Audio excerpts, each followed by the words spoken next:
존경하는 국민 여러분, 시위 도중에 사망한 전용철, 홍덕표 두 분의 사인이 경찰의 과잉 행위에 의한 결과라는 인권위원회 발표가 있었습니다. 그리고 경찰은 이 조사 결과를 수용한다는 입장을 발표했습니다. 참으로 유감스러운 일입니다. 국민 여러분께 머리 숙여 사죄드립니다. 그리고 돌아가신 두 분의 명복을 빕니다. 유가족 여러분께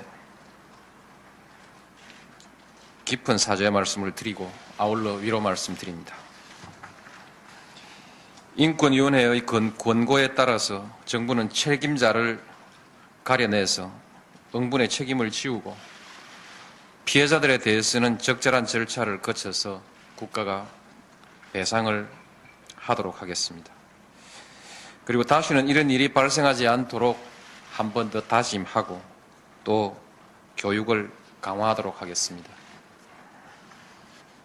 이 사과에 대해서는 시위대가 일상적으로 휘두르는 폭력 앞에서 위험을 감수하면서 힘들게 직무를 수행하는 경찰의 사기와 안전을 걱정하는 분들의 불만과 우려가 있을 수 있을 것입니다.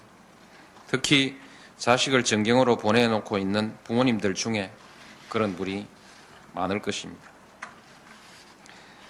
또 공권력도 사람이 행사하는 일이라 자칫 감정이나 혼란에 빠지면 이성을 잃을 수도 있는 것인데 폭력 시위를 주도한 사람들이 이와 같은 원인된 상황을 스스로 조성한 것임에도 경찰에게만 책임을 묻는다는 것은 불공평하다는 비판이 있을 수도 있을 것입니다.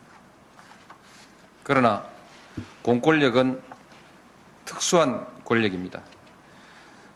정도를 넘어서 행사되거나 남용될 경우에는 국민들에게 미치는 피해가 매우 치명적이고 심각하기 때문에 공권력의 행사는 어떤 경우에도 냉정하고 침착하게 행사되도록 통제되지 않으면 안 됩니다. 그러므로 공권력의 책임은 일반 국민들의 책임과는 달리 특별히 무겁게 다루어야 하는 것입니다. 이 점을 국민 여러분과 함께 공직사회 모두에게 다시 한번 명백히 하고자 합니다. 아울러 말씀드리고 싶은 점은 쇠파이프를 마구 휘두르는 폭력 시위가 없었다면 이러한 불행한 결과는 없을 것이라는 점입니다. 이 점에 관해서는 정부와 시민사회가 함께 머리를 맞대고 진지하게 대책을 마련해 나가야 할 것입니다. 정부도 이전과는 다른 대책을 세우도록 하겠습니다. 국민 여러분, 다시 한번 송구스럽다는 말씀과 함께 다시는 이런 일이 생기지 않도록 철저히 대비하겠다는 다짐을 드립니다. 감사합니다.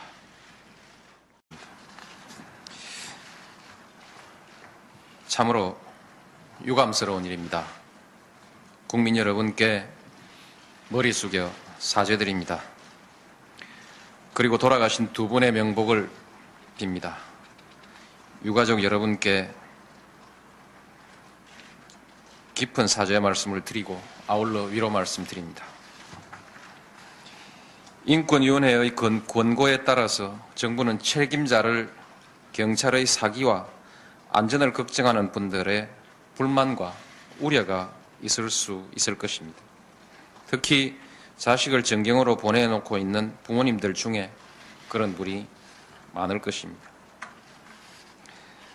또 공권력도 사람이 행사하는 일이라 자칫 감정이나 혼란에 빠지면 이성을 잃을 수도 있는 것인데 폭력 시위를 주도한 사람들이 이와 같은 가려내서 응분의 책임을 지우고 피해자들에 대해서는 적절한 절차를 거쳐서 국가가 배상을 하도록 하겠습니다. 그리고 다시는 이런 일이 발생하지 않도록 한 번 더 다짐하고 또 교육을 강화하도록 하겠습니다. 이 사과에 대해서는 시위대가 일상적으로 휘두르는 폭력 앞에서 위험을 감수하면서 힘들게 직무를 수행하는 원인된 상황을 스스로 조성한 것임에도 경찰에게만 책임을 묻는다는 것은 불공평하다는 비판이 있을 수도 있을 것입니다. 그러나 공권력은 특수한 권력입니다. 정도를 넘어서 행사되거나 남용될 경우에는 국민들에게 미치는 피해가 매우 치명적이고 심각하기 때문에 공권력의 행사는 어떤 경우에도 냉정하고 존경하는 국민 여러분, 시위 도중에 사망한 전용철, 홍덕표 두 분의 사인이 경찰의 과잉 행위에 의한 결과라는 인권위원회 발표가 있었습니다. 그리고 경찰은 이 조사 결과를 수용한다는 입장을 발표했습니다.